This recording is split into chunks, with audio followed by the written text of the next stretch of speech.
ಶ್ರಾವಣ ಮಾಸ ಶುಕ್ಲ ಪಕ್ಷ 2ನೇ ಶುಕ್ರವಾರ ನಾವು ವರಮಹಾಲಕ್ಷ್ಮಿ ವ್ರತವನ್ನು ಆಚರಣೆ ಮಾಡ್ತೀವಿ. ಈ ವರ್ಷ ಆಗಸ್ಟ್ 16ನೇ ತಾರೀಕು ವರಮಹಾಲಕ್ಷ್ಮಿ ವ್ರತ ಬರ್ತಾ ಇದೆ.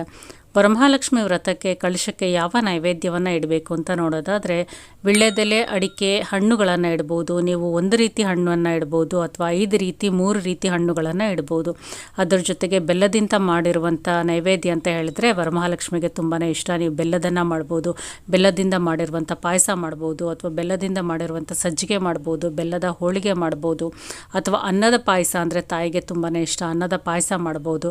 ಅದ್ರ ಜೊತೆಗೆ ಮೊಸರನ್ನ, ಪುಳಿಯೋಗರೆ, ಈ ರೀತಿ ತಾಯಿಗೆ ಪ್ರಿಯವಾದಂಥ ಒಂದು ನೈವೇದ್ಯವನ್ನು ಕಳಶಕ್ಕೆ ಇಟ್ಟು ಸಮರ್ಪಣೆಯನ್ನು ಮಾಡ್ಬೋದು.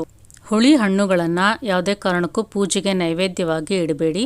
ಮೊಸರನ್ನು ಇಡೋದಾದರೆ ಅದಕ್ಕೆ ಉಪ್ಪನ್ನು ಹಾಕದೆ ನೈವೇದ್ಯವಾಗಿ ಇಡಿ. ದಾಳಿಂಬೆ ಹಣ್ಣು ತಪ್ಪದೇ ಇಡಿ. ತಾವರೆ ಹೂವು, ತಾವರೆ ಬೀಜ, ಗೋಮತಿ ಚಕ್ರ, ಕವಡೆಗಳು ಅಂದರೂ ತಾಯಿಗೆ ಇಷ್ಟ, ಅದನ್ನು ಸಹ ಕಳಶದ